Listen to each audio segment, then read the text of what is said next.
We are 1 day, 5 hours, and 30 minutes away from our first divisional round matchup between the Buffalo Bills and the Denver Broncos. I tell you, it seems like it's taking longer and longer to get there. I hope you guys are having a wonderful day. What's going on, all videos?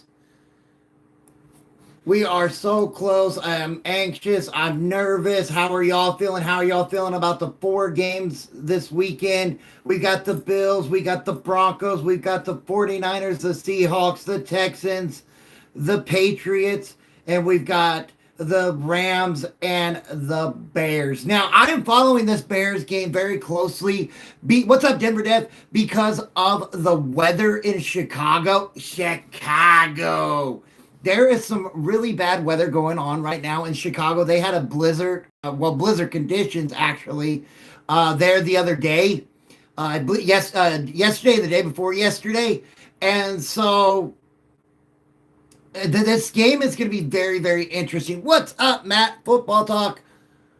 It's going to be very interesting. The conditions keep changing for that Bears game.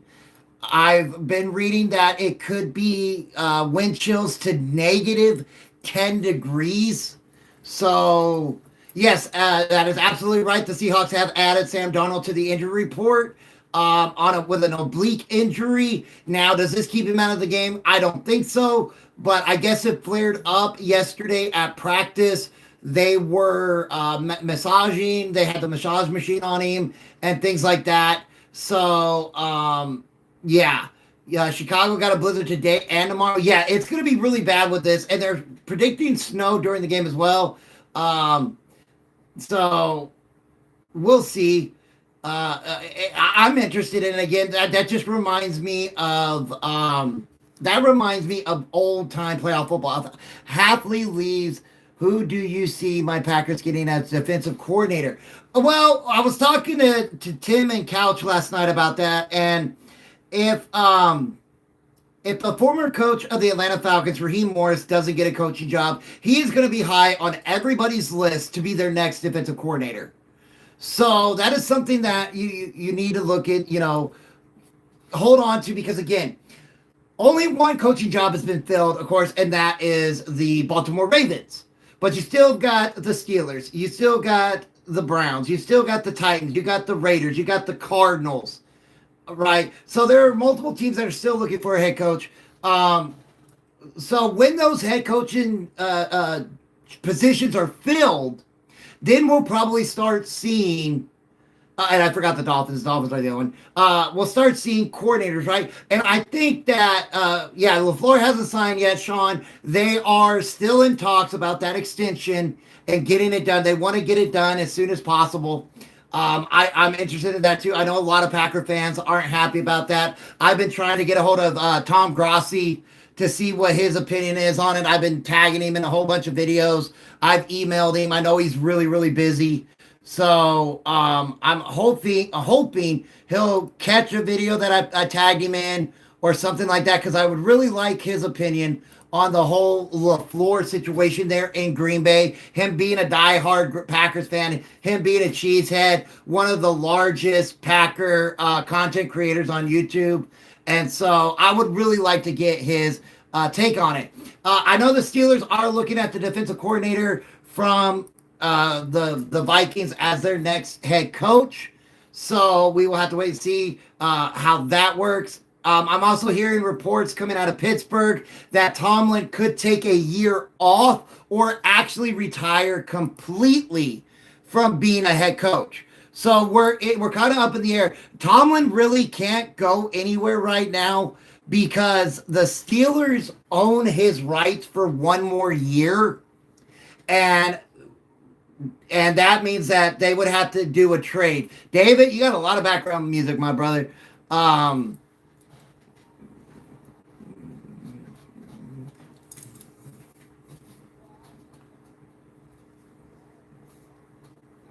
Hey, that's all right. We'll just flow with it, right? Flow with it.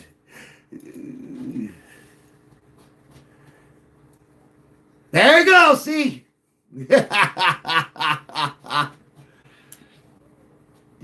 gotta get that groove going on a Friday, right? Gotta get that groove going. right? Absolutely, Purdy's going to be good. Man, I hope so, Duval. I really do. I hope the Broncos win. I am very nervous about this game. I'm not going to lie. I would never do that to you guys. I'm very nervous about this game. Very nervous about the Bills coming in. I get it. The Bills are beat up pretty bad. And again, I did a video about it today. I'm worried because everybody's already doubting the Broncos, doubting Bo Nix. All you got to do is watch, 5 seconds of Nick Wright. And if the Broncos win, they're going to say, well, the reason why the Broncos won was because of the Bills' injuries, and then whoever they would play in the AFC Championship, they're like, oh, well, they can't contend with them. So, I tell you, Duval TV, I would absolutely love to debate Nick Wright. I think it would be a blast to do that. But I don't even know how to get a hold of him. I've been trying to get a hold of a whole bunch of people. I've been tagging them. I've been emailing them, everything like that, and nobody's responded. So I'm just going to continue to keep doing it. Again, I would love to get a hold of Grossi, especially with the Packers. What are they going to do?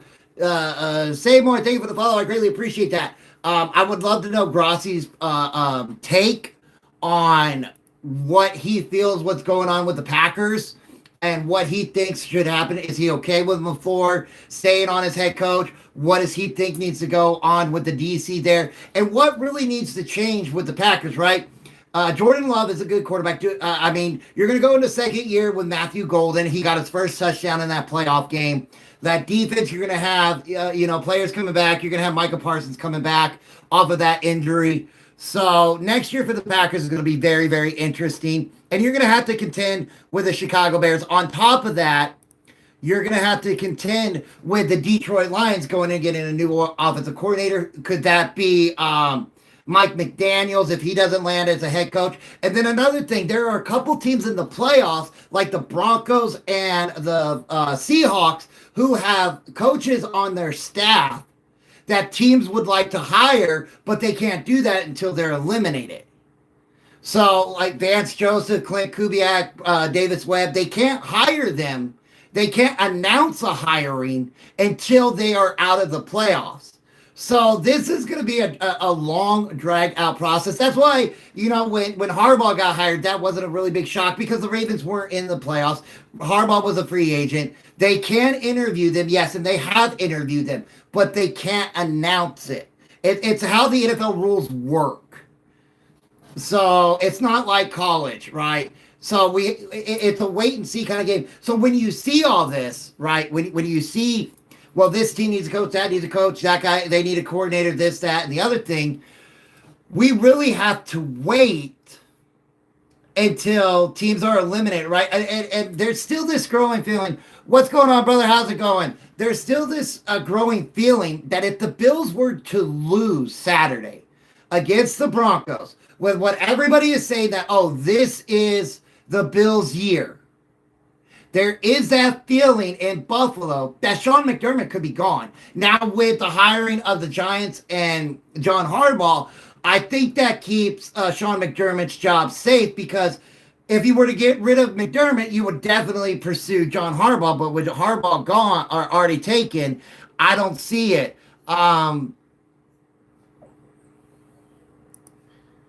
That is the question. If the Bills lose, is McDermott gone? That is a very good question. And again, I think he's safe because, again, you can't go get... Oh, absolutely, you could get a shout out. Mac Holt, 27. What's going on, brother?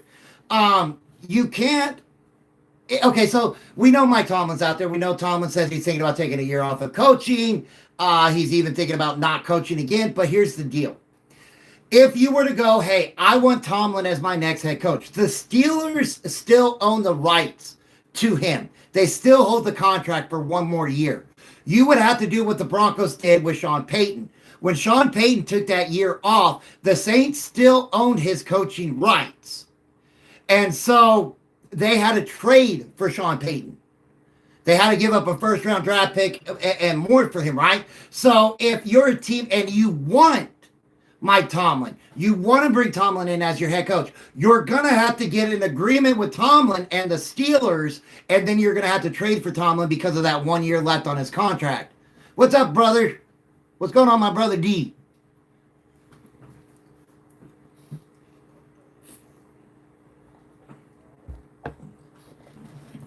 I didn't think he would play. I was happy to see him at practice. Good morning, Swift. I was happy to see him at practice, but I really didn't think he would play. I mean, that is just way too soon. I mean, again, the original plan for Fred Warner was to be back in the NFC Championship game. Now, again, getting him out on the practice field is absolutely great news going into next week if they beat the Seattle Seahawks, because then you'll have this whole week of practice, him back in the flow of things to go into next week. And again, we've got the news that came out yesterday. Sam Darnold is questionable for this game with an oblique injury. I still believe he plays. Swift, thank you for the follow. I greatly appreciate that.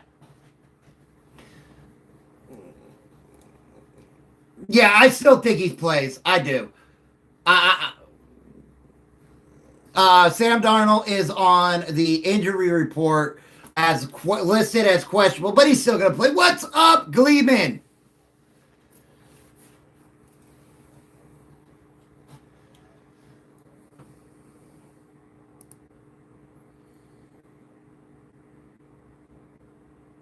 Well, you mean one?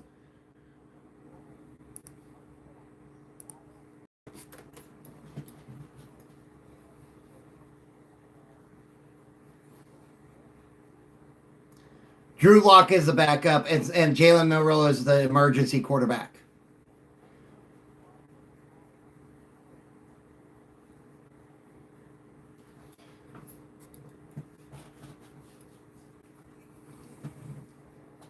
So again, I still think Sam Darnold plays. You have to list this injury. Let's make that perfectly clear. Look what happened with Ravens with the whole Lamar Jackson situation earlier this year with the injury report and all that. You have to list this injury. You don't list this injury, you're gonna get in a lot of trouble. But I still think he plays. But here's the kicker. Now San Francisco knows that, hey, his stomach ain't feeling that good. That means they're gonna tee off on him.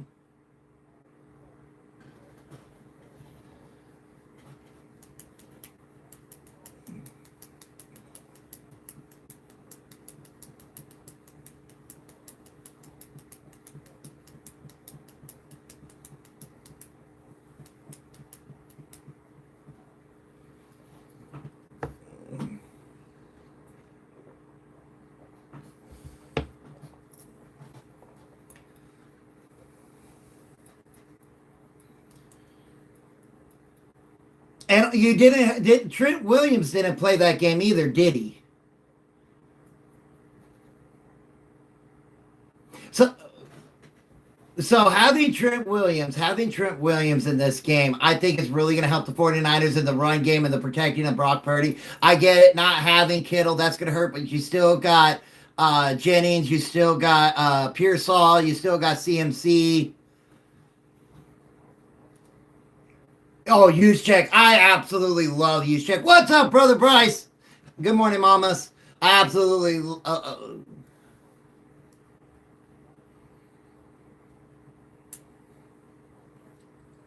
Exactly. What's up, Mikey? Good morning. Good morning, Miss Connie. Morning, Chris.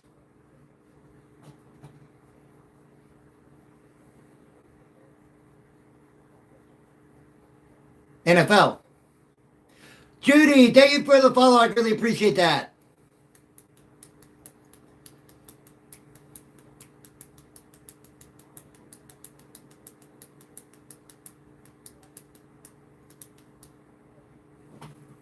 Yeah, David, Broncos have got a chance. I'm still nervous about it. I'm not going to lie. And you're never going to get that from me. You're never going to get a guy that is going to come on here and go, the Broncos are winning no matter what. No, I'm going to be honest. And that's what I try to pride myself to be on, as a creator on both of these streaming services, as the most honest creator and sports talk commentator there is. It doesn't matter what team it is. It doesn't matter if they're a Broncos rivalry. It doesn't matter if they're in the division. It does not matter. I want to be the most unbiased NFL content creator there is. We're supposed to get a blizzard Sunday here in Massachusetts. Good luck, Houston. Yeah, it's supposed to snow during that game, and it's supposed to snow during the Bears game. Again, the Bears are supposed to be windy, possibly 0-degree wind chill to negative 10 degree wind chill. I really haven't seen much on Foxborough, but I know it's also supposed to be snowy, kind of breezy. Possibly, they're listing it right now, 30 some odd degrees,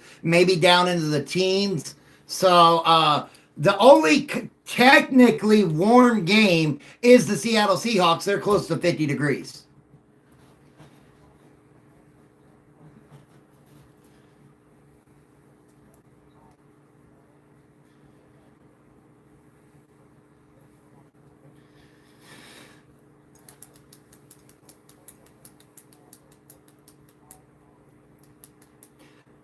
What's up, the one and only Jordy?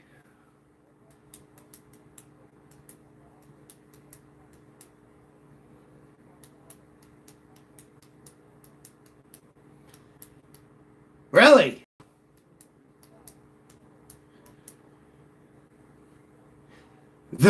This morning is cold as hell in Central Florida. Morning, Apostle. Hey, I live here in Northeast Texas, man. We had 2 days of 40-degree weather here in Texas, and I needed to get back down in that area. I love that cold weather. I love it. That's why, I'm the actual reverse. The colder it is, the better my body feels. So,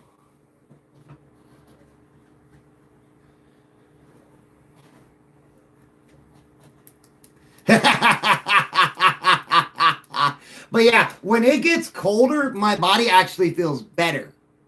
So, I love the cold weather. I love the snow. Absolutely, Ray. That was back when you didn't have to. That's when you didn't have to ask your body permission to cough.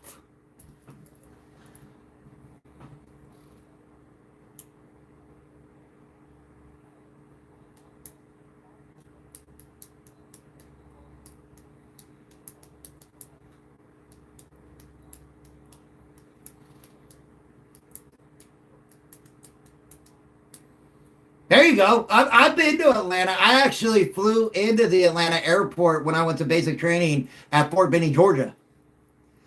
That thing is a monster.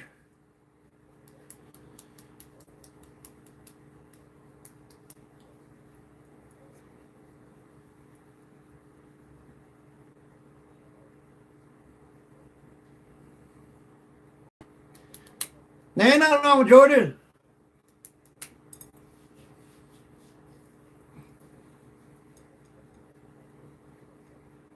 I'll never forget this day when I was at basic training. We went to bed. It was like 70 degrees, and woke up the next morning. And it was 20. Yeah, see there's what my wife says right there. My wife goes, she knows when I say I'm cold that I'm sick. My body temperature runs hot. Well, actually, my average body temperature is lower than what your temperature is supposed to be. It's supposed to be 98.6. My average is actually 96.8. And so cold weather, I love it. Absolutely love it. It doesn't affect me. Absolutely love it. Love it. And so I love that we're getting these cold weather, and they're going to be outdoors for the playoffs. Again, we better enjoy it while we can, because 90% of the new stadiums, or 90% of the stadiums here soon, are going to be all dome. Right? I would not be surprised. Buffalo is 40% covered. They wanted it to be dome, but the city, the people are like, you want it to be dome? We ain't giving you no money. So they only covered it 40%. The Commanders, correct. And then the Commanders, they released the first images of their new stadium, of where RFK used to be, and it is going to be a translucent dome stadium. The Broncos are going to have a retractable roof, but I'll tell you this right now: when we get into December football, that roof is never opening. The Bears are going to be going into a dome. The only North team for the NFC that will not be playing in a dome is the Packers because they are never, ever going to get rid of Lambeau Field. They do that, I think that city would riot. They yeah, they're going to that. What is it? A $4.1 billion dome or $3.8 billion dome?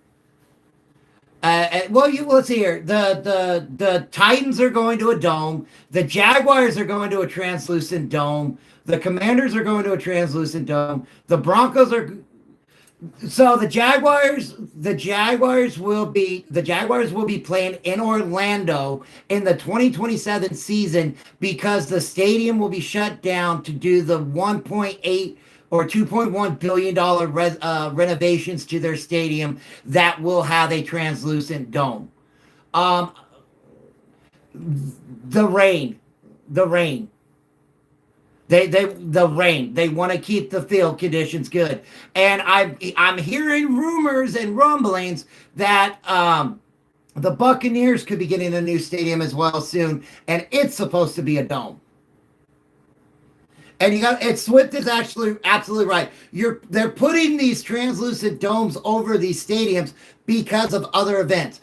Hosting a Super Bowl, hosting WrestleMania, SummerSlam, hosting concerts and conventions and stuff like that. You got to think like the Broncos. Okay, the Broncos are privately funding this. What is it? I think it's a 3.1, 3.8, or $4 billion project for this stadium.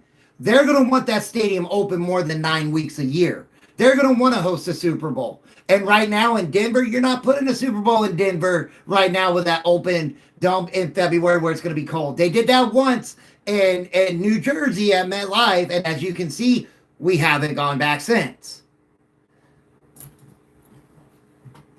That one time.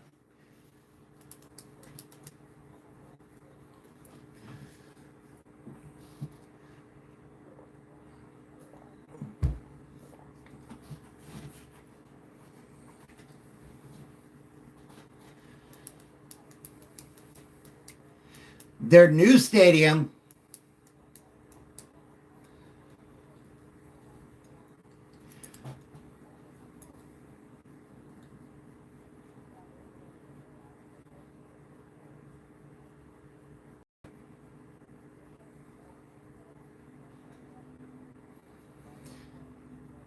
Yep.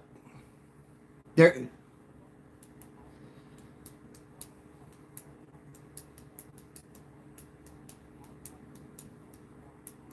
So this is what I've heard. This is what I've heard by researching it, and since Denver lives in Denver, he can help me out here.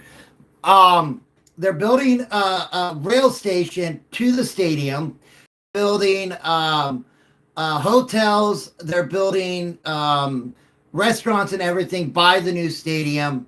They're really building this big project right there so that when they host the Super Bowl, because they're going by the NFL guidelines, right? There is a NFL guideline for hosting a Super Bowl. The owners are going by those guidelines on how to do this to host a Super Bowl. So everything in this project, everything with this stadium and the project that goes along with it are following the guidelines of hosting a Super Bowl. The new stadium is supposed to seat, I think, 86,000 people.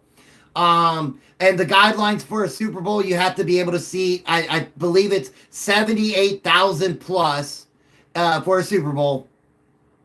And you have to have infrastructure within 15 minutes of the stadium, meaning hotels, restaurants, and stuff like that. So they're adding all this in together with the new stadium because they do want to host a Super Bowl. I see them and I love it. I love it.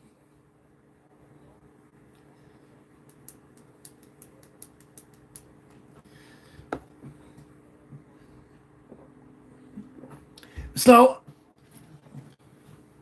but I heard the mayor talking because I watched this video with the mayor and the owners of the Broncos about how they're going to rebuild that community as well. It's a huge project.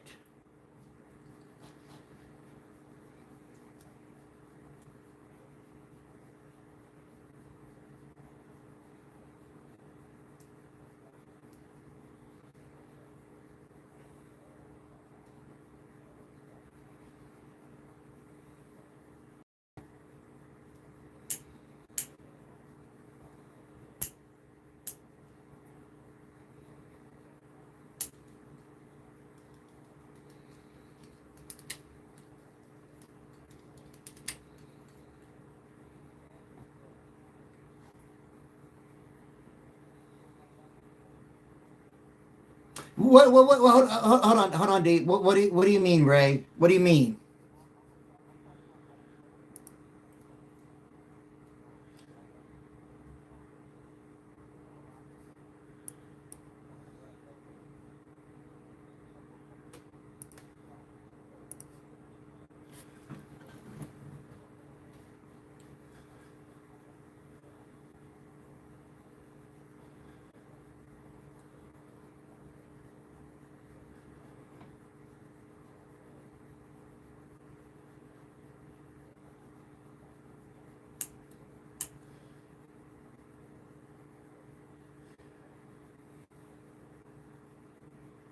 Well, okay, so it's about a mile.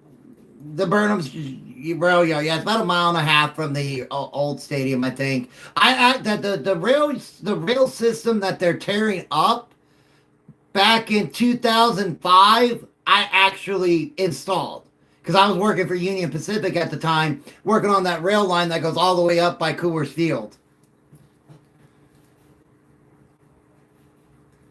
Well, they wanted to keep it in the Denver area. That was the big factor. They wanted to keep it in Denver.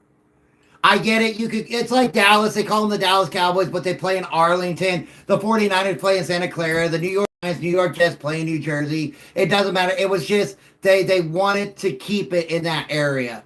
And so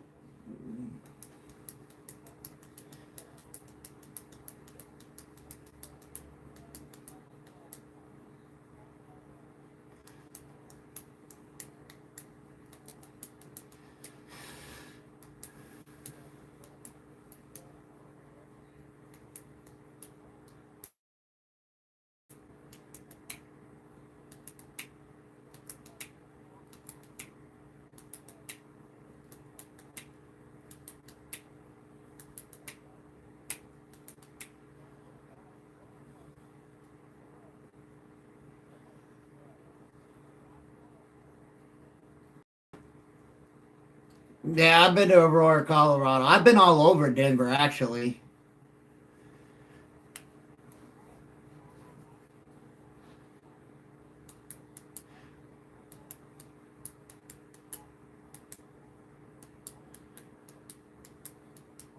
Yep, my wife and I we stayed. Well, we my wife and I when I was working in Colorado, we stayed in Sterling, Colorado, up northeast Colorado. Um, yep, yep. We worked there where I worked there where the Union Pacific and the Burlington Northern Santa Fe lines connect right there in Sterling. Back in November of 2025, I replaced all. I was on the crew that replaced all of the rails and the ties that connect to that junction. Yeah, we were up in Sterling for gosh, like 3 weeks. We absolutely loved it up there.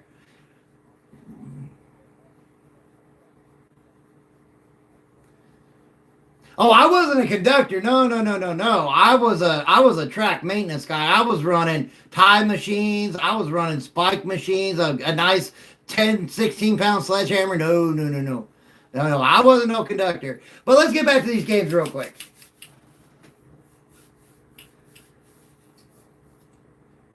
Let's. No, you can't. No, you got. Yeah. So out of these four games, what does everybody think is going to be the most exciting one? Okay, we got Bears, Rams, Broncos,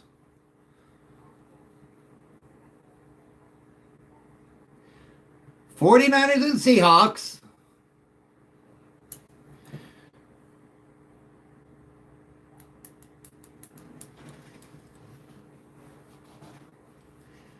I don't think it's going to be a shootout either with that snow.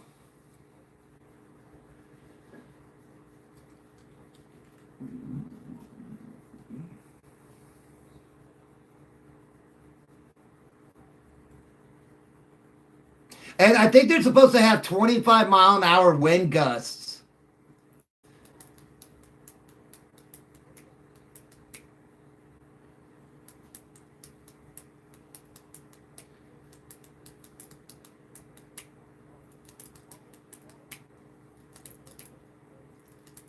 But yeah, they got a bad run defense, and the Bears have two very good running backs. But let's not forget about the game up north, well, farther northeast, the Texans and the Patriots, because the Texans are a dome team going to New England in this cold weather.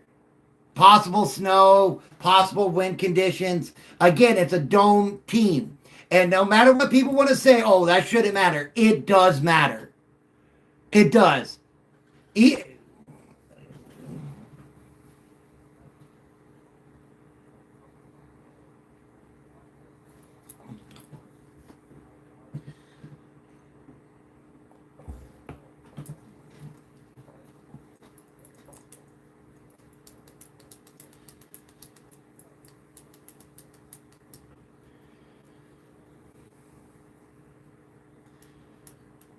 well,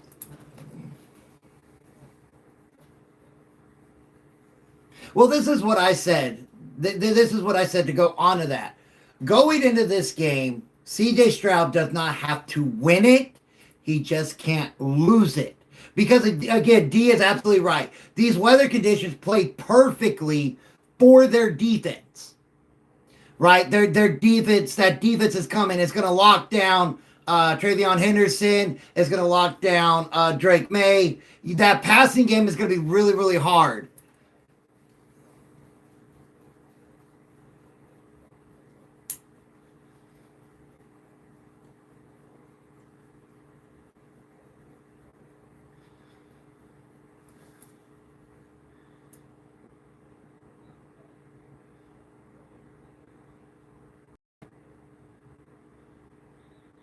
Yeah, Billy, you're cutting out, my brother.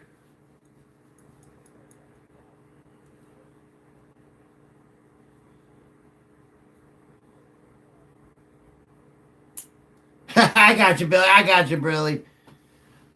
Yeah, we can hear you now, brother.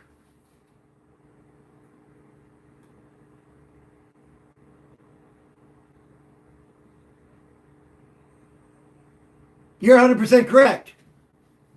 100% correct. Yeah, there was five fumbles, two lost, an interception. You're 100% correct. If it wasn't for that defense with the strip sack fumble for a touchdown or that INT return for a touchdown, and we're talking about a completely different game. Now we'll also have to let's roll it on this. Let's roll it on this side though a little bit as well.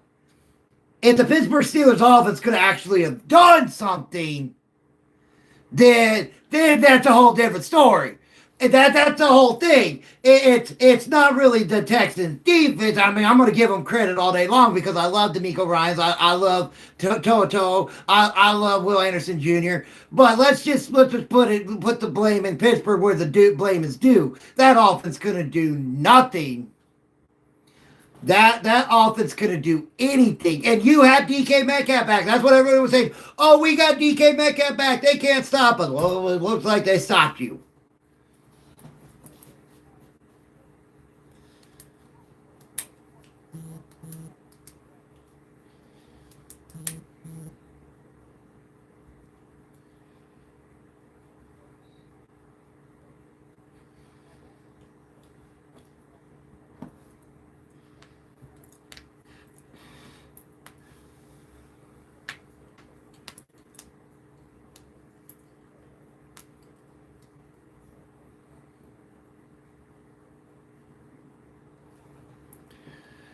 Thank you, Noah Luna. I appreciate that.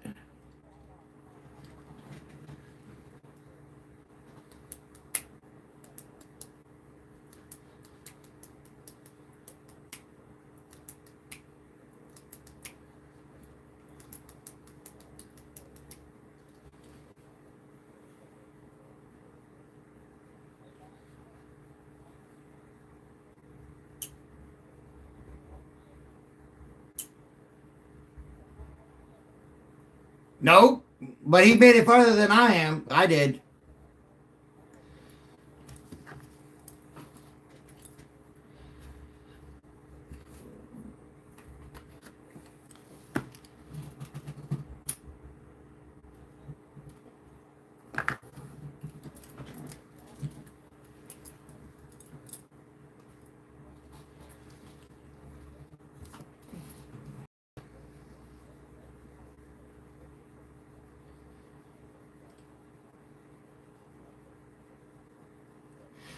Have a good one too. Thank you so much.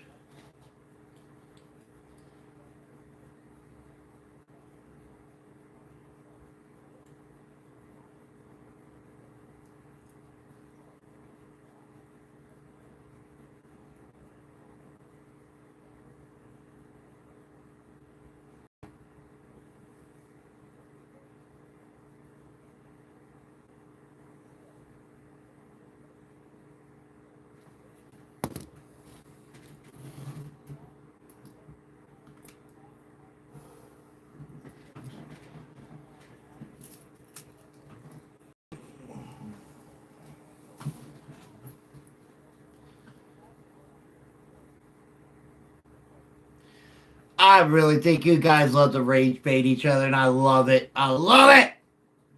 You,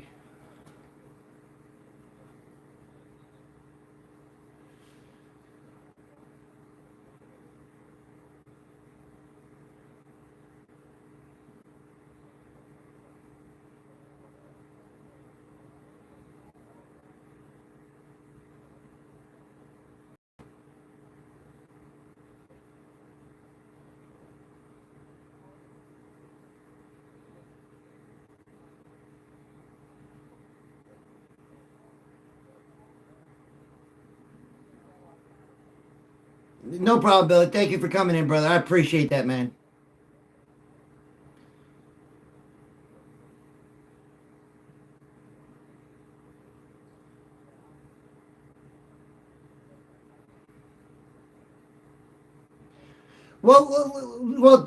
It's like what I say, guys. It's like what I say, and I'm going to continue to say this. Just because you get to, and again, I never made it, so I'm not in that 1% like Dev said, so I can say that. But a caveat to that, though, just because you got to the league does not mean you're done. When Brady got to the league, did he stop or did he become better? Exactly. You've got to continue to work on your craft. That's it right there. Just because you're in the league don't mean anything. You got to work on that craft.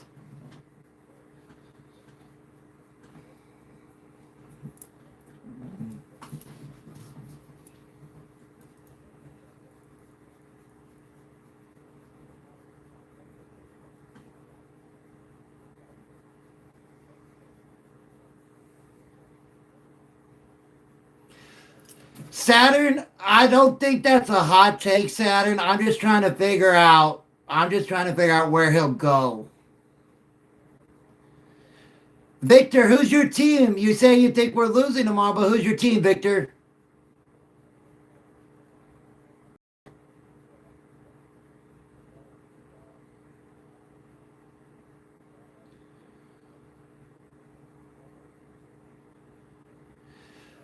Yeah, Victor, I'm nervous about it as well. I am. I just don't want to be one and done in the playoffs, brother. That's all I want. That's all I worry about.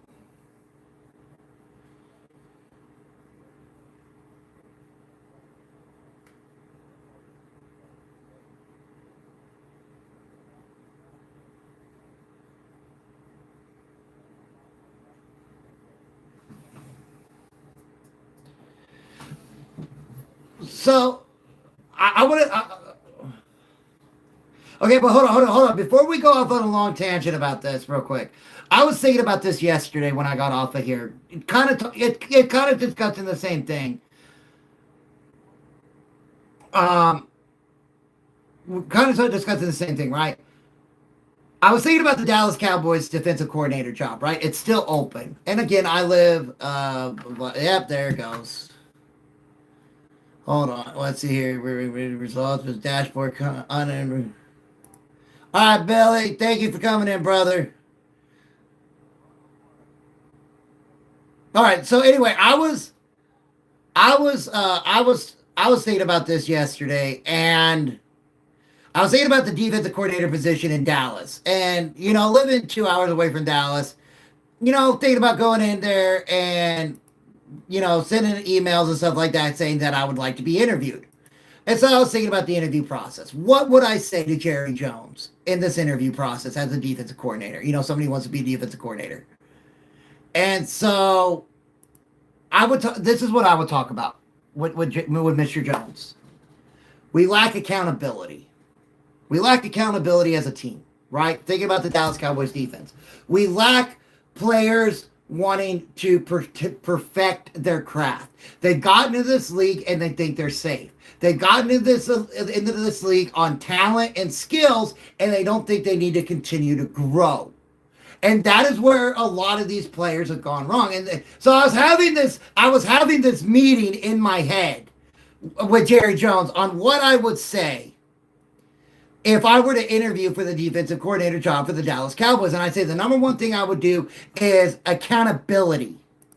I would want accountability for every player on that defense.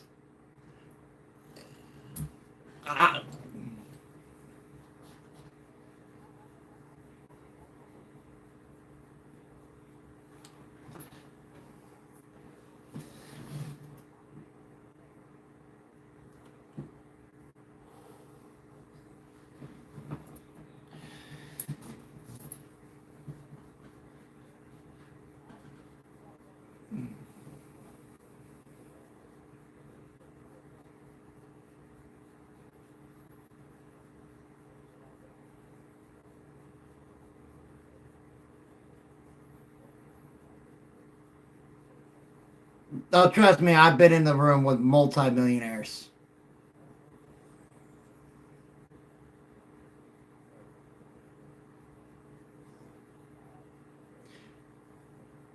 That's my plan. That is my plan. Is you got to have a can. Yeah, but see, here's another thing though. Jerry Jones is oil money, right? Where I live, I've dealt with a bunch of multimillionaire oil money. They're stubborn, they're hard-headed, and they don't want to be filled with bullshit.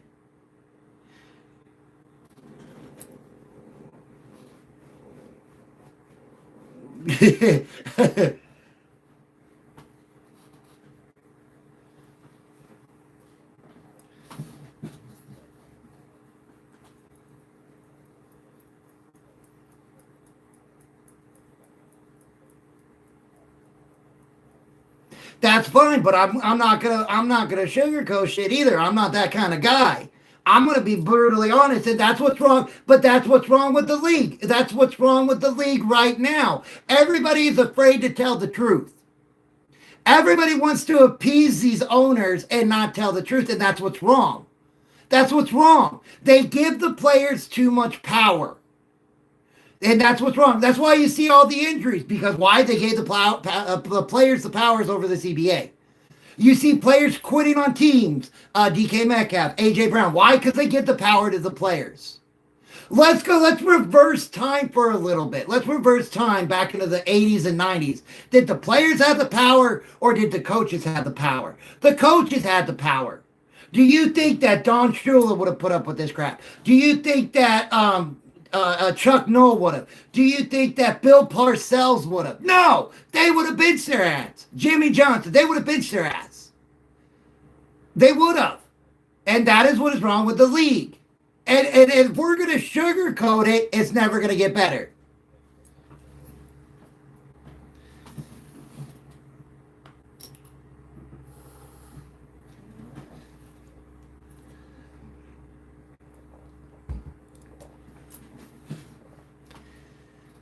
By telling the damn truth. I watched the thing. Hold on. I watched the. No, wait. I just watched the documentary. All right, go ahead, D. Go ahead.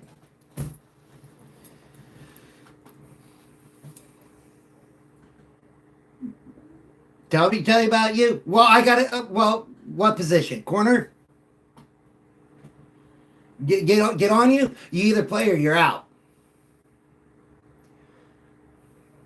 All right, you're out. You're out. Yeah, go right ahead.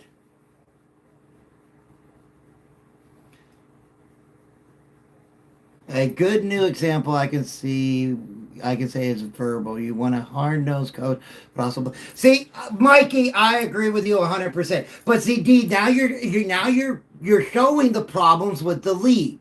You're showing the problem with the league. Well, if we want good football, if we want players to do the damn job that they're getting paid for, how many drop passes have we had in the NFL this year? A ton. Why? Players aren't doing what they're getting paid to do.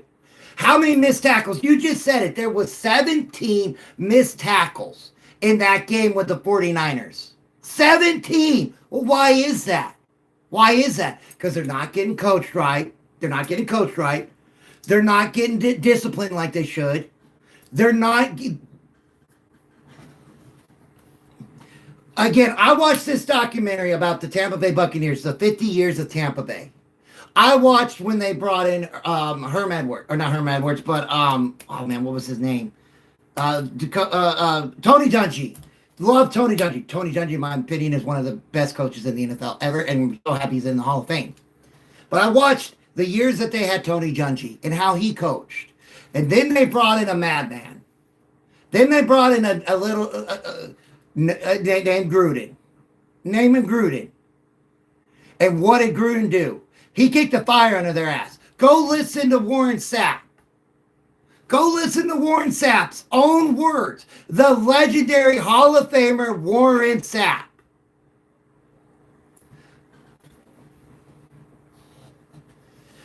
Yeah, and that's why football is what football is now. And if we don't want football to continue to decline, we got to get back to it.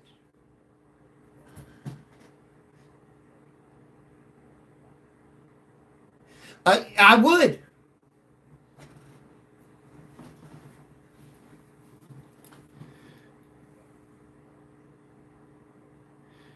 We'll have his tackle. Let me see.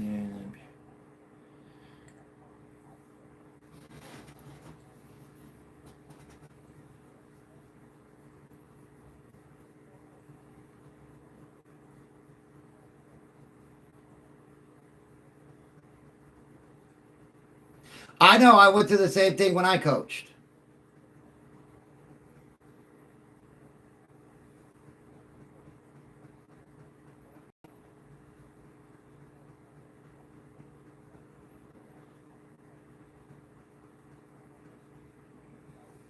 When I coached and I had parents act like that, I said, I'm the coach, you're the parent, you stay over there. And again, it's the same thing in the NFL.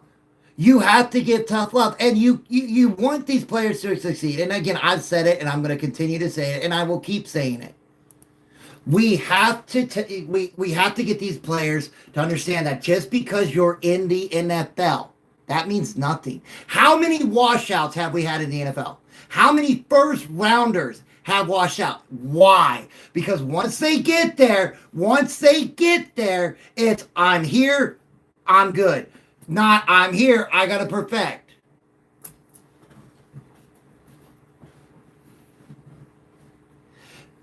Chop Boy, I wouldn't be surprised if the Jets might trade that pick. I doubt they would, but since Dante Moore is staying at Oregon, I'm still looking at the Malik Willis situation in Green Bay. Do they bring him back, or do they?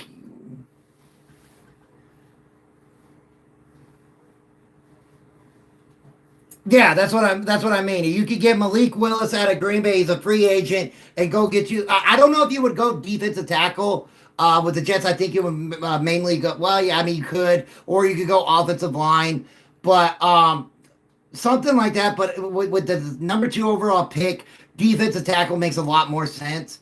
I love the kid Jeremiah Love. I just don't think he goes that high, so I don't see him going at 2.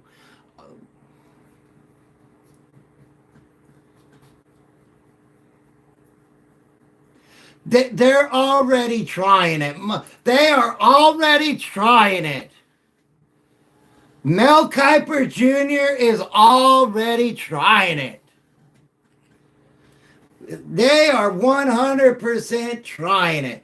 Mel Kiper had him as the 3rd overall pick.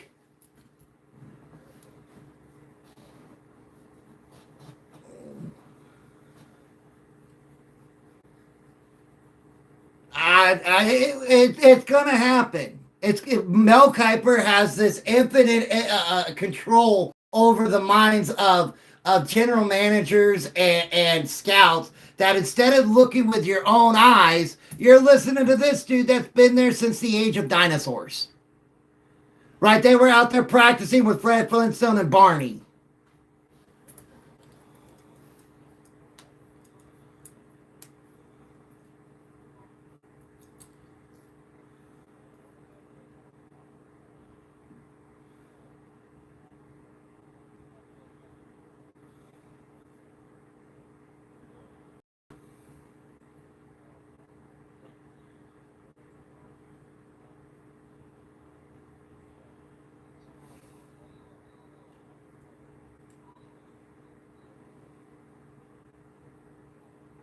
Oh, yeah.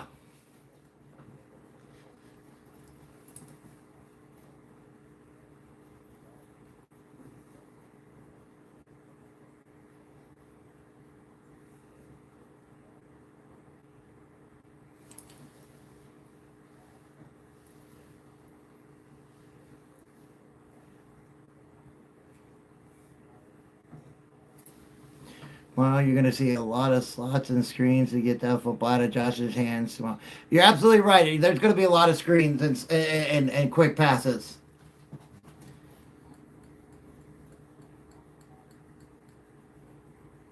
I'm interested to see what Matt Ryan's going to do down there in Atlanta. YouTube all videos. I'm very interested to see what Matt Ryan's going to do because they're even in a quarterback conundrum. I think that makes a lot of sense as well.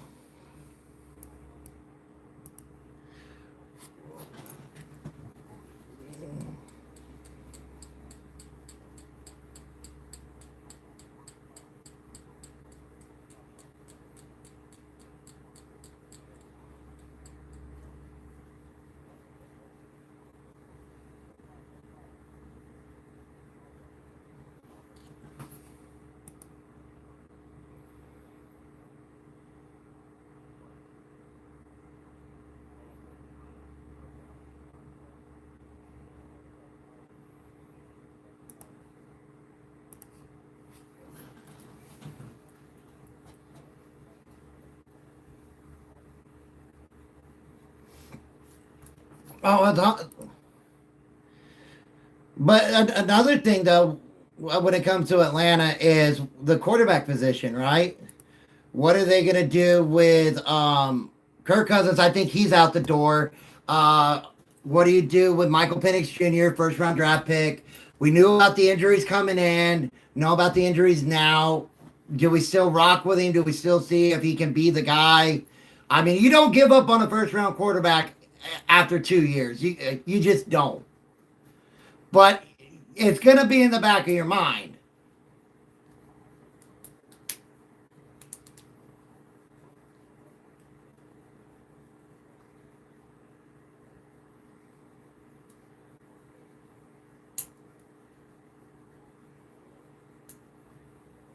So who's going to be our starter?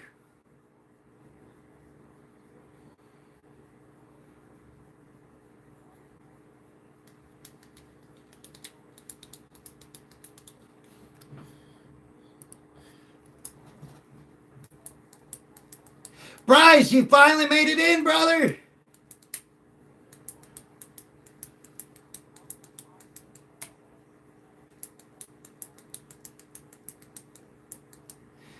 Yeah, but Kurt's going to be gone.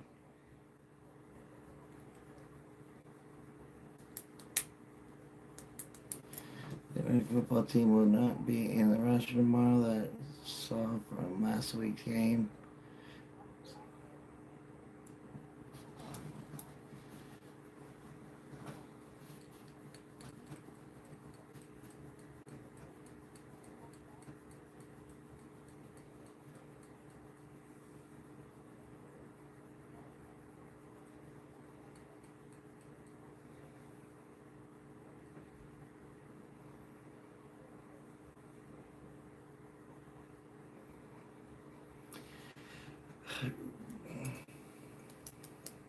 They're gonna.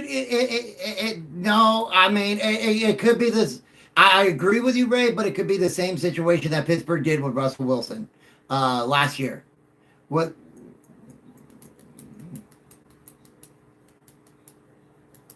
I know what he's saying. He's hurt. So he's not going to be able to play the first half of the season because of that knee injury. And it with the whatever quarterback you bring in, because it's not going to be Kirk Cousins, he's out the door. Whatever quarterback you have starting the league or starting the year, if you go 4-6-5-1, 6-2, something like that, you keep with the hot hand because you could completely you could completely throw off the entire offense by bringing Michael Penix Jr. back in.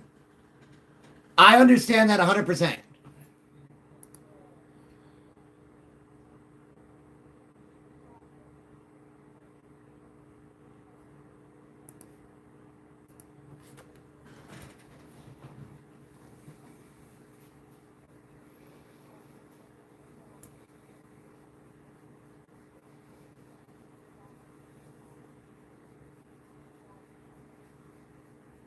Kurt Warner.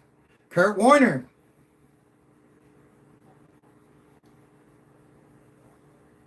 Brock Purdy, injury.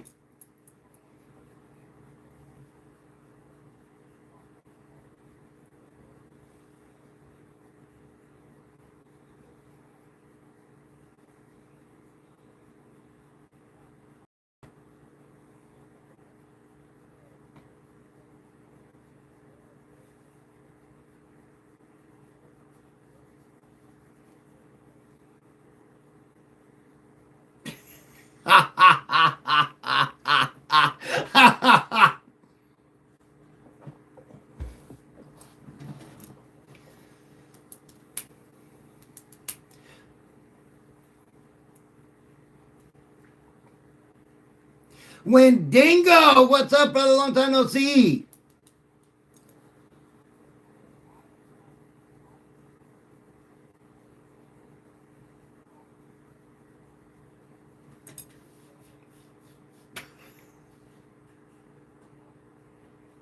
Oh, that's so bad. Oh, that. You know what, D? You know what, D? For that, I gotta help. I gotta help my brother Dev out. I just gotta help him out. I gotta help him out. There you go, Dev. There you go, Dev. There you go, Dev.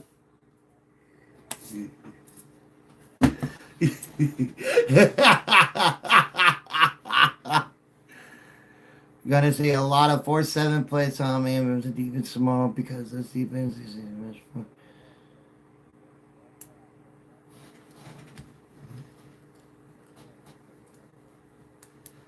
I'll tell you what.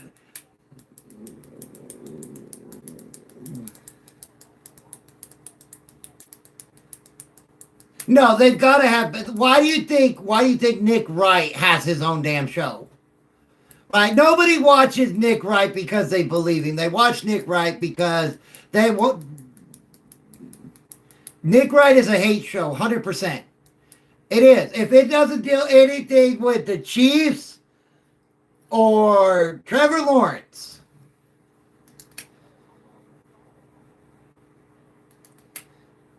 well, that's because it's Nick Wright. That's because it's Nick Wright.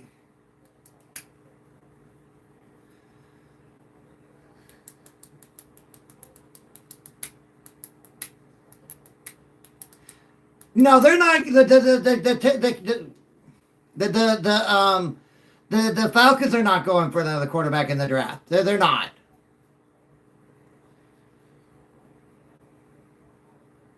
What's up, Tice?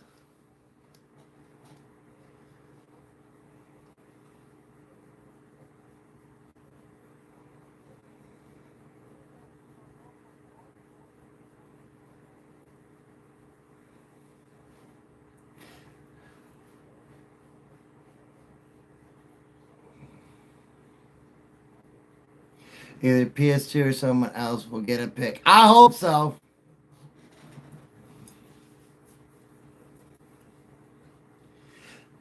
Yeah, but I don't think Cousins is going to be there next year after reworking that deal to save them 30 million. That no, they reworked this deal that'll save them 30.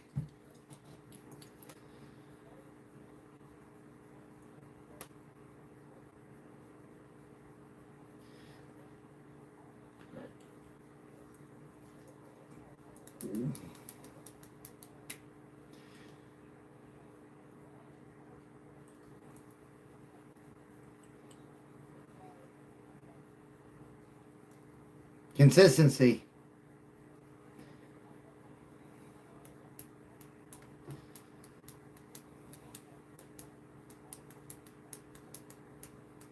That's my stat. Consistency.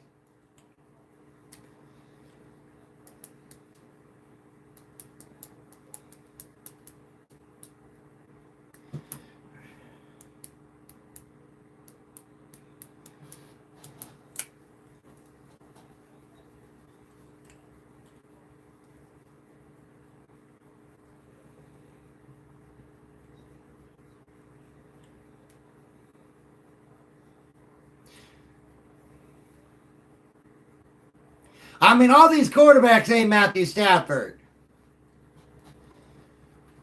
Well, that's why I say I just want this. Ray, this is what I said. Ray.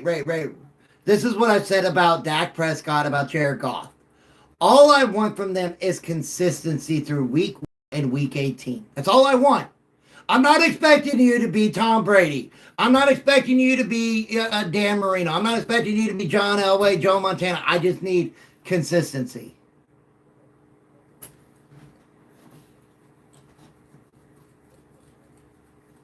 No, he wasn't. But we could say that Tom Brady was consistent more than what Dak Prescott and more than what Jared Goff is. No, and what I'm saying, D, is I don't need you to be a Tom Brady thinking you got to go out there and throw for 4 TDs, 5 TDs. I just need you to not turn them. It's the same thing I'm saying with CJ Stroud for this weekend. I don't need you to go be Superman. I just need you to not lose this game. Don't go and try to win it. Just don't lose it.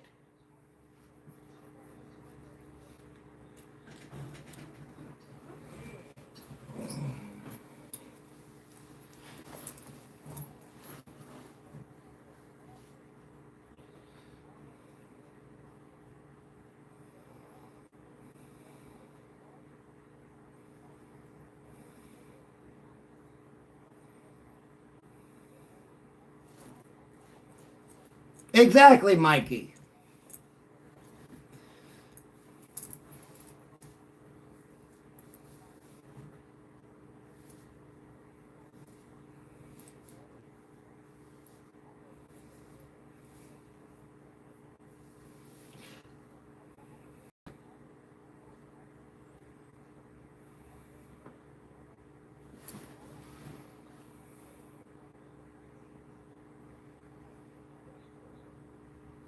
I hope you're right, brother. I really do.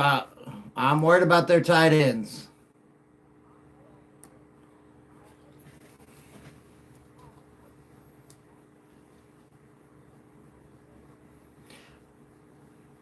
Well, you've got game manager and system quarterback.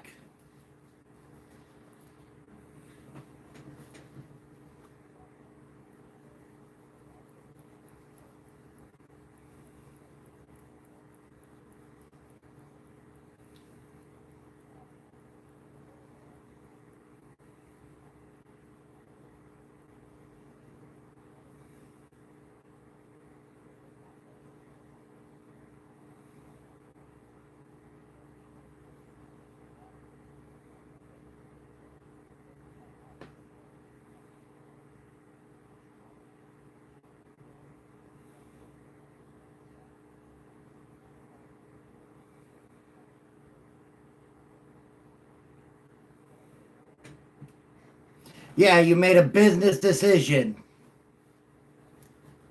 Kyler Murray signed a deal to play baseball. That means he is out in Arizona. If Kyler Murray has signed a contract to play baseball, that means that the rumors coming out of Arizona are true, that they are going to release him effectively June 1st. If that is true.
Morning, Martin.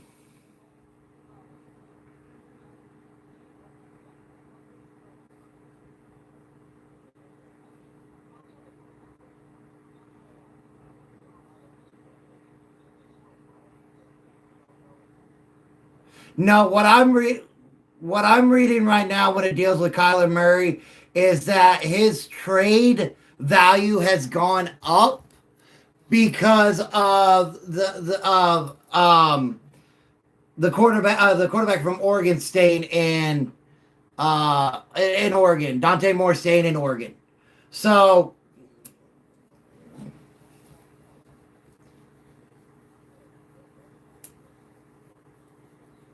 oh, Martin, you know I'm nervous, brother. Absolutely, we got to check on this news.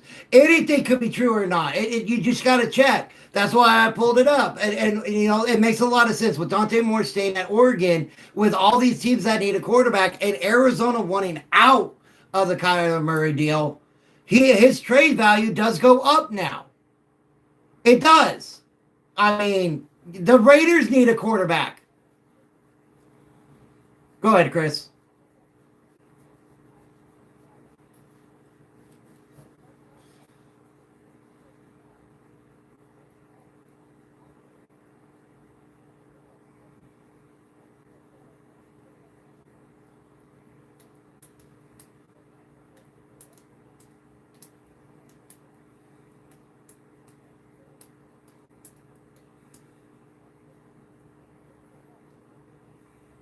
I find out more on Monday, Stone.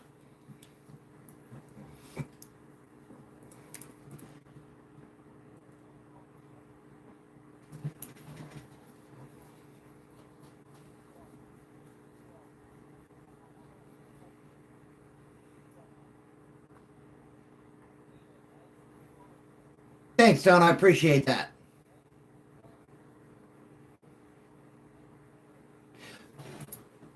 No, Mr. Madison, I don't think the Steelers are going into a rebuild. I think they're going to go into a restructure.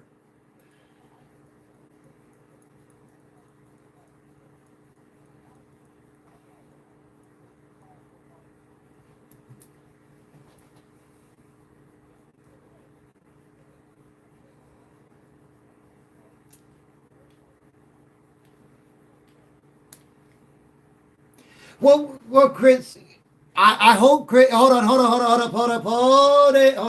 up. Chris, I hope you don't think I'm bad mouthing CJ Stroud because you know I like CJ Stroud a lot. All I'm just saying, and this is it. I don't need him to try to win me this game. That's it. I don't need him to try to win me this game.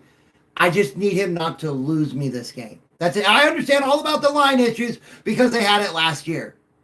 You and that's all I need. That's all I need. I need to tell him, look, don't put the ball in danger. Because the offense for the Patriots is a lot different than the offense of the Steelers. And so I know my defense, especially in the weather conditions, are going to be feasting. I just need you to go out there. I need you to control that ball, hold that ball. I can't have you having 5 fumbles. I can't have you throwing an interception. I just need you to what?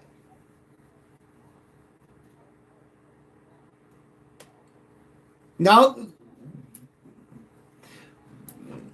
but again, hold on. Walker makes a great point. But was the Chargers offense good or bad?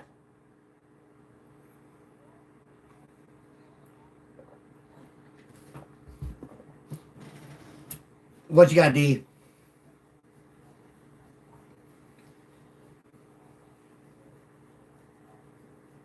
I don't. I really don't care.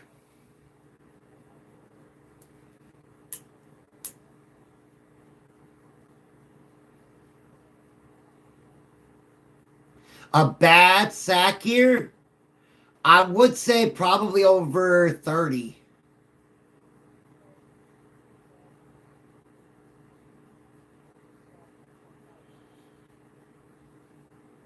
No, that's good because last year he was second in last year he was second in the NFL with 62 sacks, I think. because Caleb Williams was number one at 68.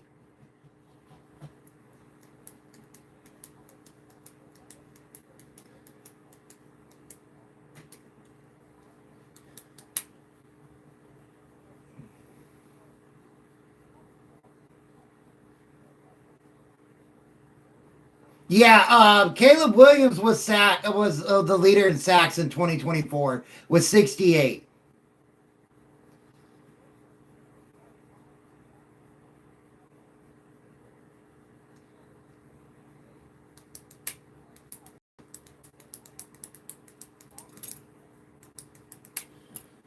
Again, I'm not dogging CJ. I'm trying to get that across. I'm a huge fan of CJ Stroud.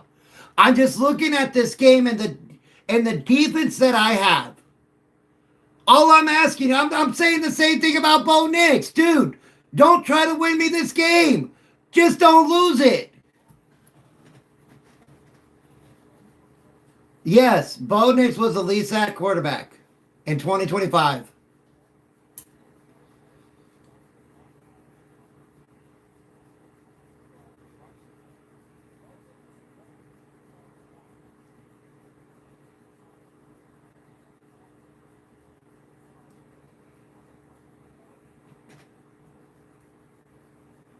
Right, exactly. Thank you. See, Mikey makes hold on. Mikey makes a good point. Mikey makes a good point of what I've been trying to get across. You can't have CJ. You can't have CJ Stroud put the ball in danger because they put the ball in danger last week against the Steelers, but the Steelers capitalized on absolutely none of them. Right? The Steelers capitalized on absolutely zero of those turnovers. The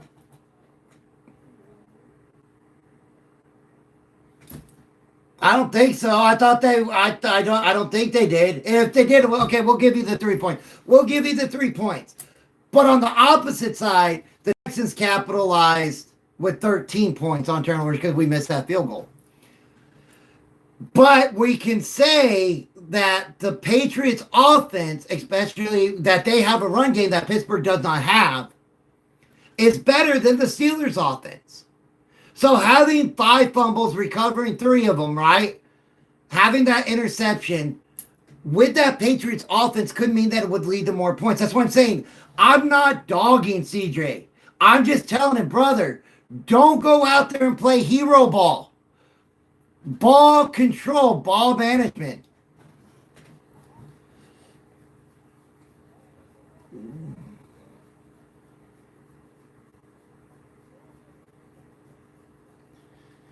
'Absolutely.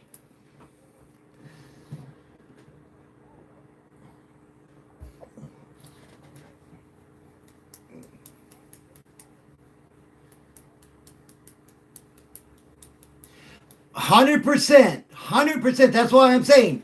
Don't don't give them any short fields, right? A short field. Don't give the Patriots a short field. What's that, brother? All right, what do you need me to look up?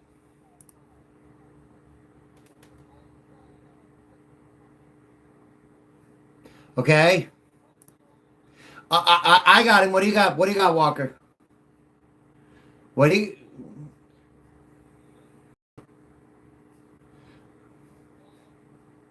the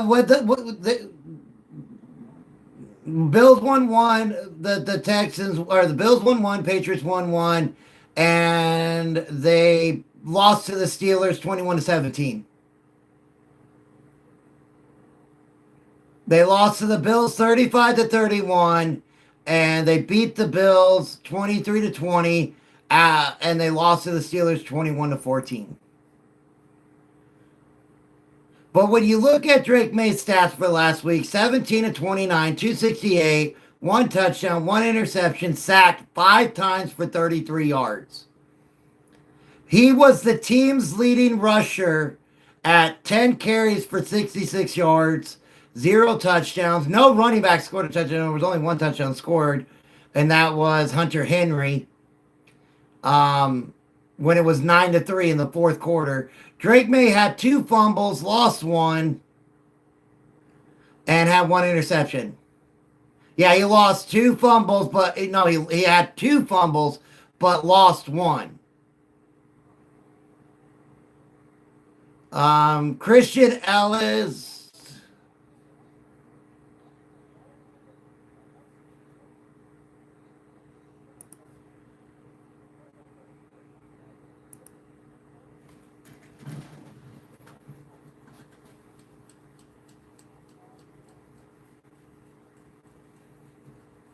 Really?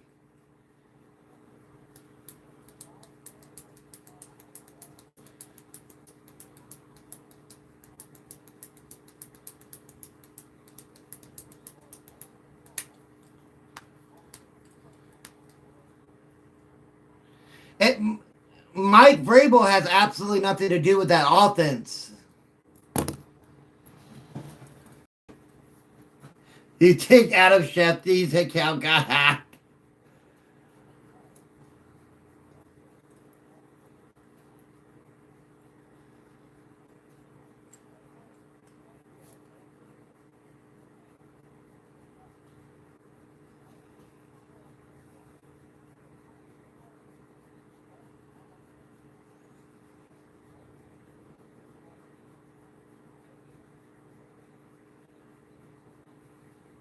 No, I haven't seen yet, Martin.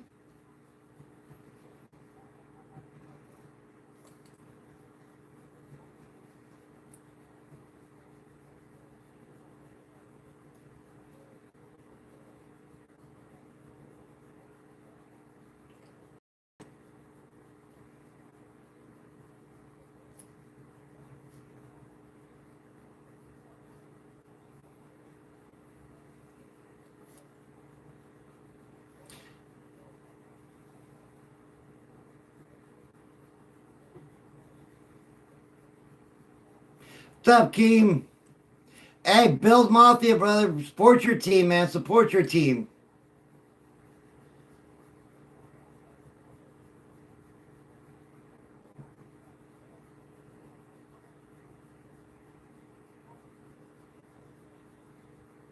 Absolutely, Keem. Absolutely.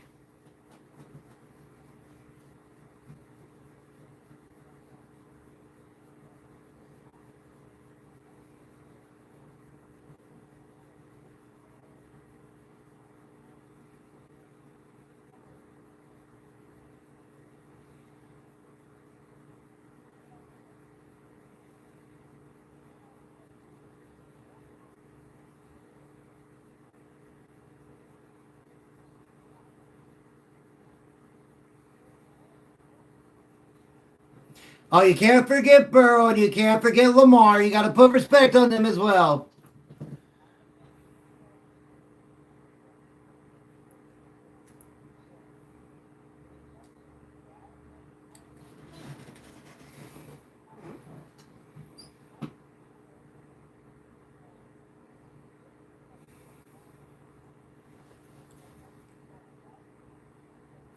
I like Josh Allen, Keem. I really do. I just hope my team beats them. And if they don't, I'm rooting for the Bills, especially if they play the Patriots.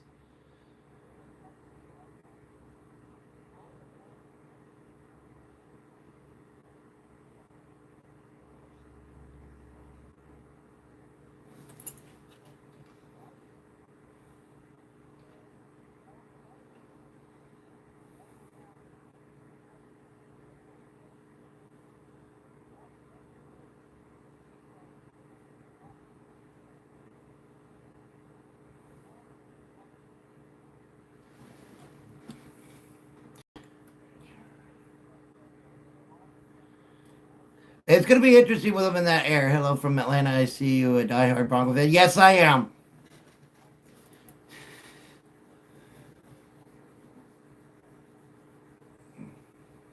Hey, you're from Buffalo. Awesome.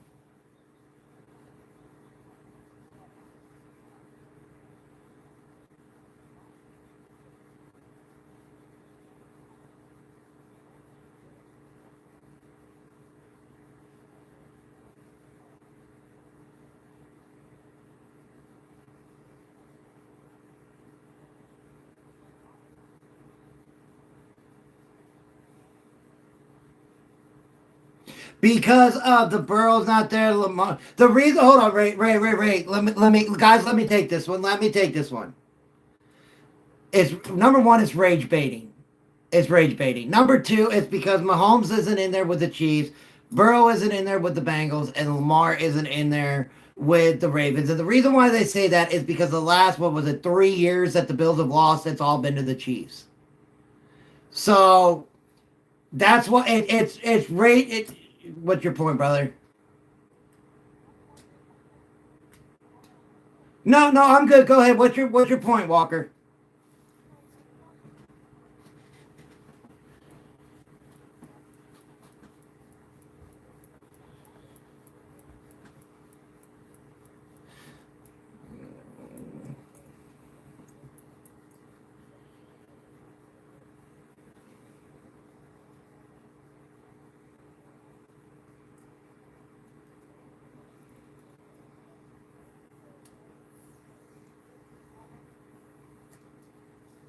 I've been saying that. I've been saying that ever since they came up with that ridiculous of it's Allen's year because if I'm Josh Allen, I'm getting offended by these people saying it because it's not just ESPN, it's not just NFL Network. You had Tony Romo saying it during the Jaguars game. This is Allen's year because Mahomes and Burrow and Lamar ain't it. If I'm Josh Allen, this is pissing me off.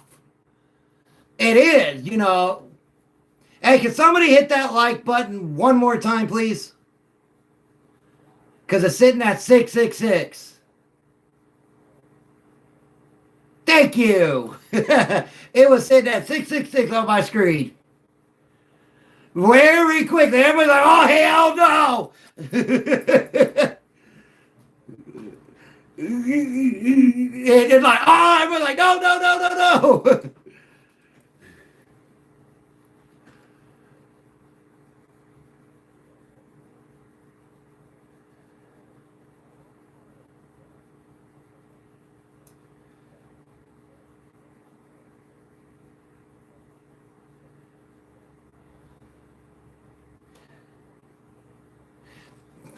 Yeah, I was about to throw that in there, man. Bo Nix is getting dogged.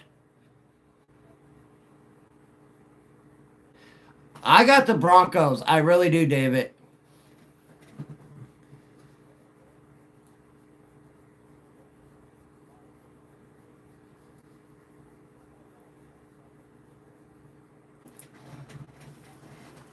Oh no, no, no, no! Let D go. Let D go. Let him go. Let D roll. Roll it, baby. Roll it, D.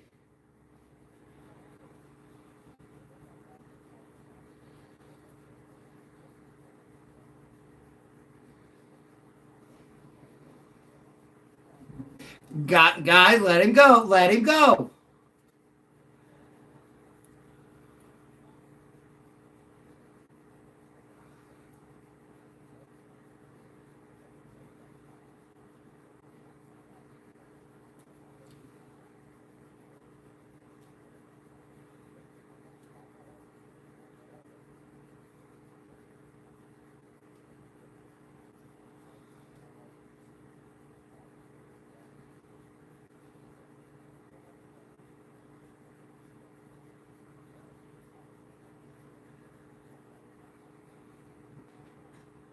I am a believer.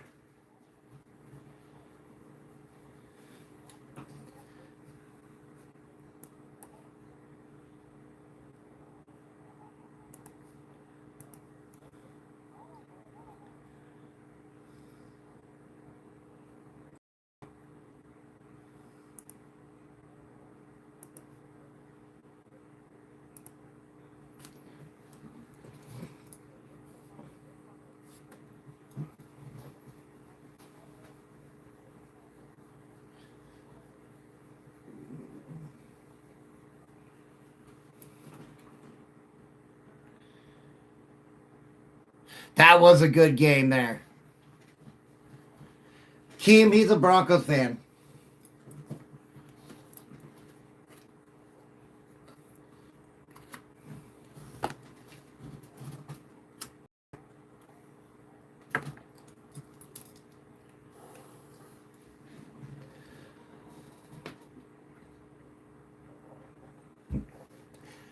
Ethan, what's up?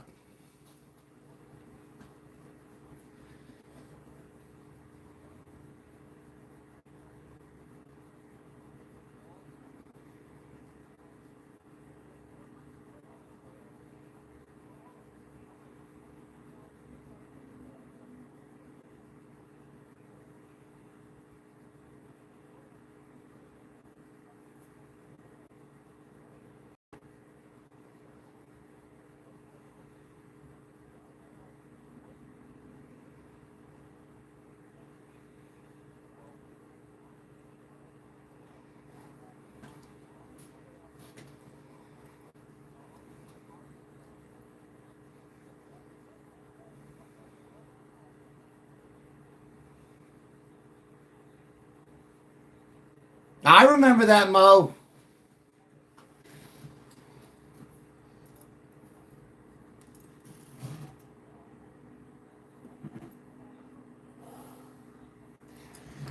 Come on, everybody. Hold on. By the way, hold up, Ray, hold up. For everybody new on the panel, hold up. Time out, time out, time out, time out, time out. For everybody on the panel that is new, any given Monday podcast, number one is my son-in-law. Number two is a Seattle Seahawks fan. Number three loves to give me the most crap any son-in-law has ever given their father-in-law in the history of history. There we go. Now I'm good. Love you, son.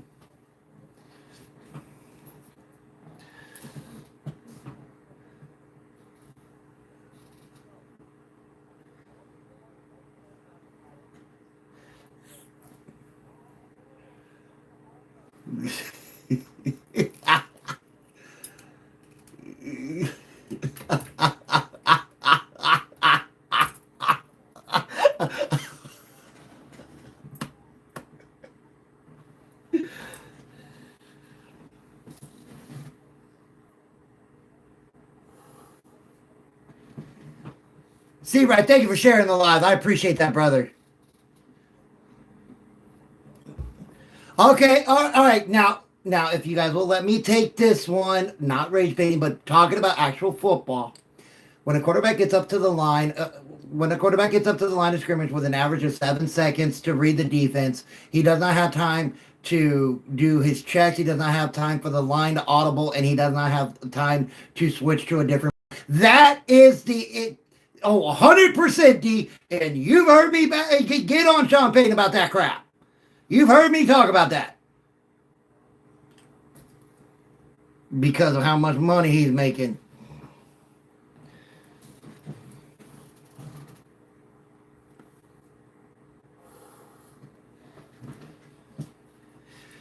The only reason why I think Peyton is still do the play calling is because of the coaching tree that Sean Payton comes from, Bill Parcells. You got to remember, we still got the old heads in there from like Parcells and stuff like that, and it does. And I have been very critical on Sean Payton all year long. If y'all have been with me, y'all have heard me get on Sean Payton's ass, and I will continue to get on Sean Payton's ass. I'll praise him when he's good, and I'll criticize him when he's bad. I have not been, I've not been like, oh yeah, Sean Payton's the greatest coach in the world. I've got a buddy, and Hunter, you know him, Uncle Ed, my brother, who's a diehard New Orleans Saints fan. Man, you got the greatest coach in the world with Sean Payton. I'm like, are we talking about the same damn guy? Because I remember when he was in New Orleans with Drew Brees. Now I see him, all of him in Denver and what he does, and it drives me freaking crazy. Yeah, he can go out there, call a great game, but the next game you're like, did he forget to read the section in Coaching for Dummies on how to actually coach? So, you see,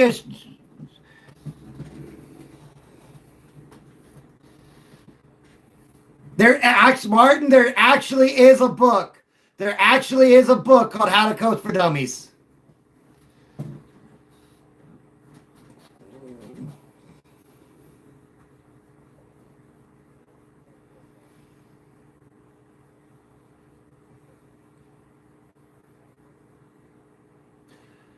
Nobody out of The 2024 NFL class won no quarterback out of the 2024 NFL class except for Jaden Daniels won a playoff game in their first year. Only two quarterbacks out of that class went to the playoffs. This year you have what is it still? No, three: Drake May, Caleb Williams, and Bo Nix. So two last year, three this year.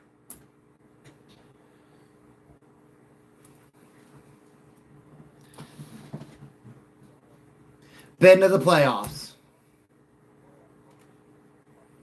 Now let me ask this question, and this is an honest question. If Bo Nix, hold up, stop. Can I?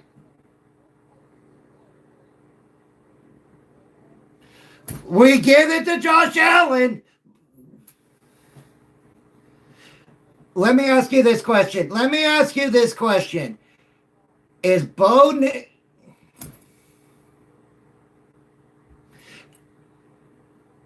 If Bo Nix is wow.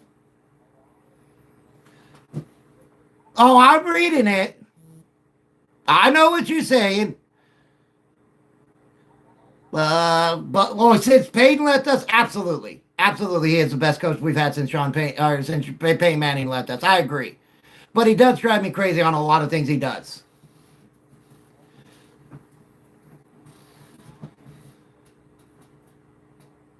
I know you ain't talking about my house. Now let me ask you this. Question. Oh no, he ain't, because he owes me a Bo Nix jersey from 2 years ago. But let me ask you this question. Oh, I love those videos. But let me ask you this question. If Bo Nix is so bad, how is he the number one seed? How's the team the number one seed? What? Wait a minute, Walker. Isn't the Texans defense better than the Broncos defense? But they're not the number one seed.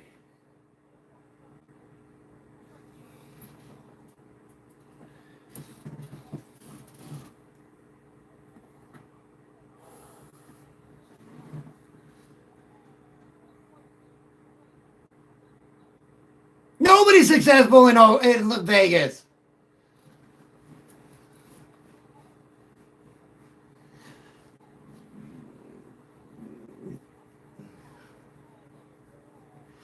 Nobody would be successful with the Raiders in the way they're going.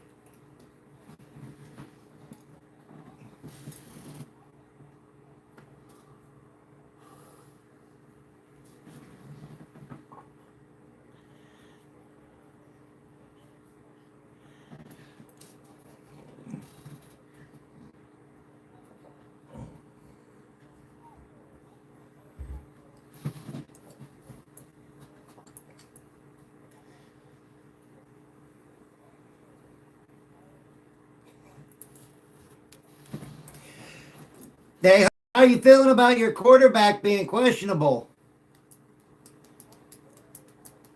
Oh, we know he's gonna play. We all know it. The only reason why they listed him is because of what happened with the Ravens and Lamar.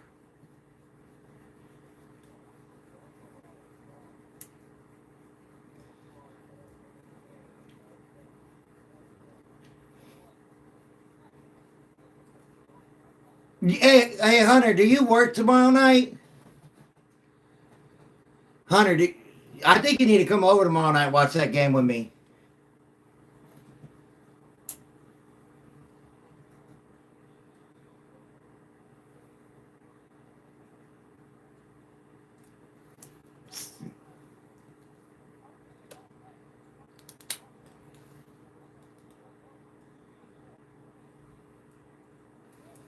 Do you think Bo Nix is legit or is he a system type quarterback?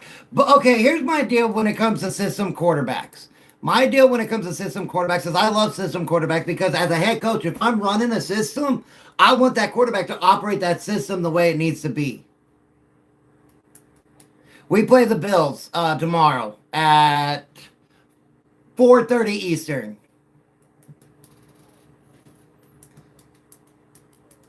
All right, let's go with a different topic. Let's go with a different topic. I agree. Let's go with this one.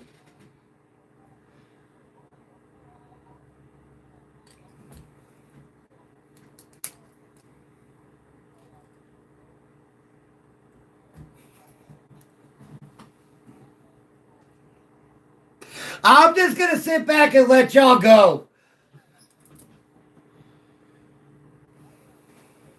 As a Broncos fan, I'm rooting for my team, brother.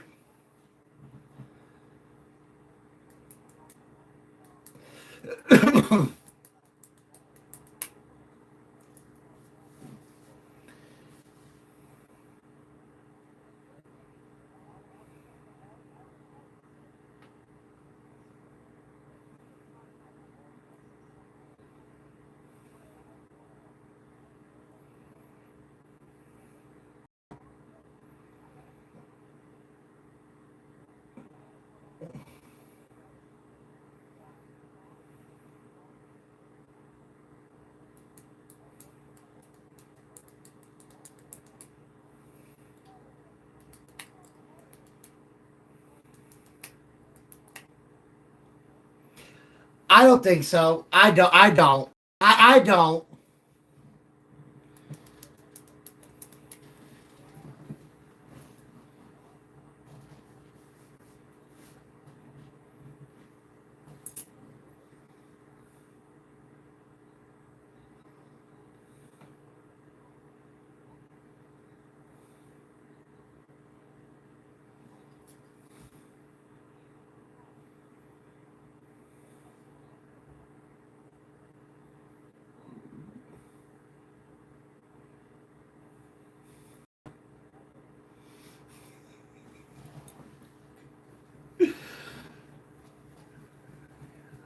He said it, D. He said it.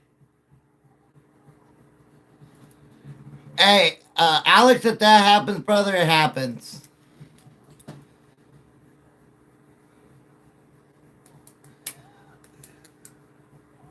Ain't nothing I can do except watch the game and root for my team.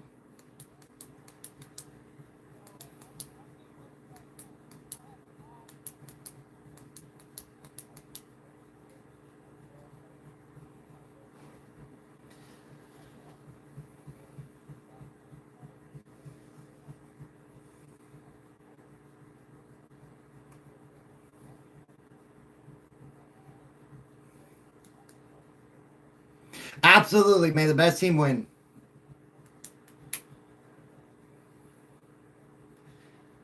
Oh yeah, Hunter, you got to come over tomorrow so we watch watch the game together.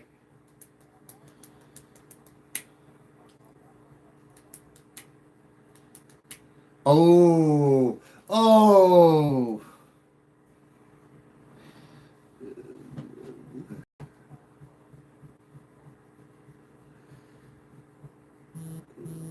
oh.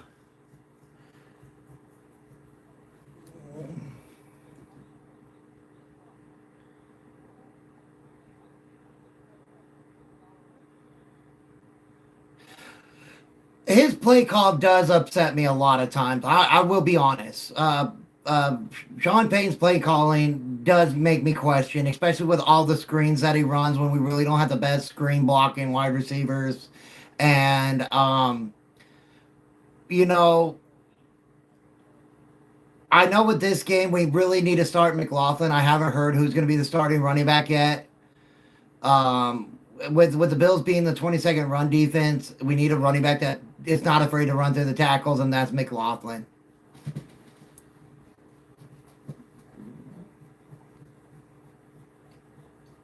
Hey, all videos, we do it all the time, brother. We do it all the time. Everybody, I've done it before about 4 times. I've made videos of something that I saw from multiple accounts on X that was completely wrong. It always happens.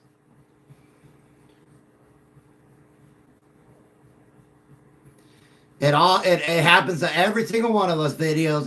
It does. We go through X, we see it, and we find other people talking about it, and we think it's true, and then come to find out it's not. We all have that happen.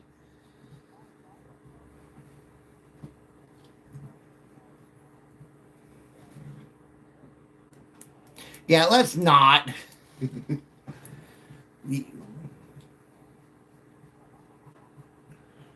Yes, sir.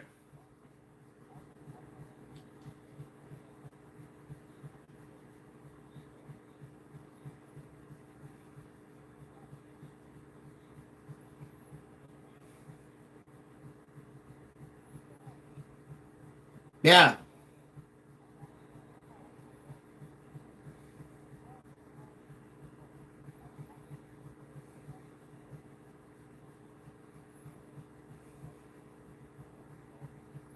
absolutely. I went old school today.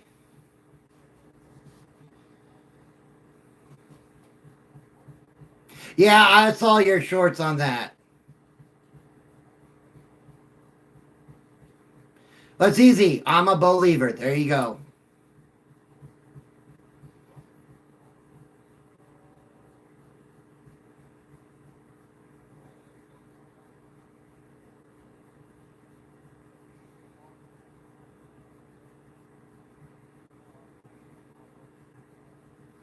What? Oh, wait a minute. Wait a minute. Wait. He's getting all the. Hold on. He's getting all these ideas about if this team wins, if that team wins, this and that, and he's still scared to tell my daughter his biggest bet that he said is going to happen if the Seahawks win the Super Bowl.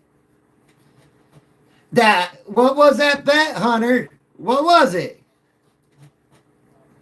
And it and there you go. If the Seahawks win the Super Bowl, he was in here and said that he would shave his hair, his beard, and his eyebrow.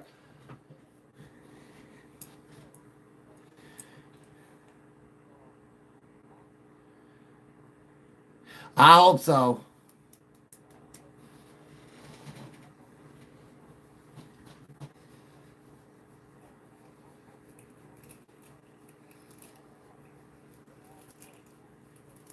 All right, Hunter, hold on. Time out for a bit. Time out for a second. Hunter, are you in an area that you can turn your camera on real quick so everybody can see your glorious curls? Come on. There he is, right there. That's what he's going to say. He's going to shave.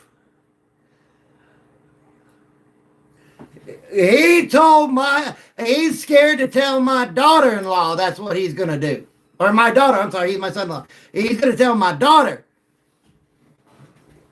Yeah, even your mother-in-law came in here and said no with exclamation points. And you got to remember, guys, I'm married to a Latina woman and I have Latina and Irish children.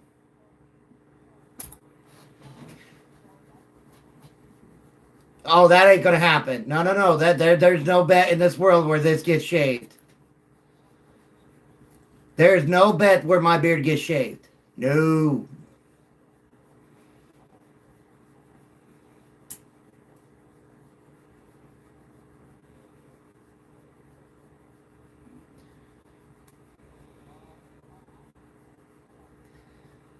Oh crap.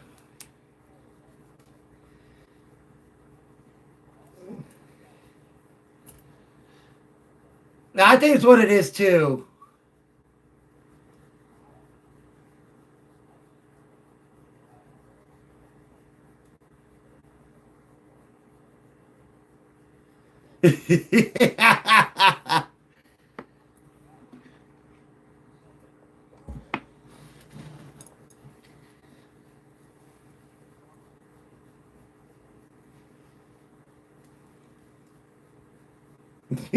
I can tell you this right now.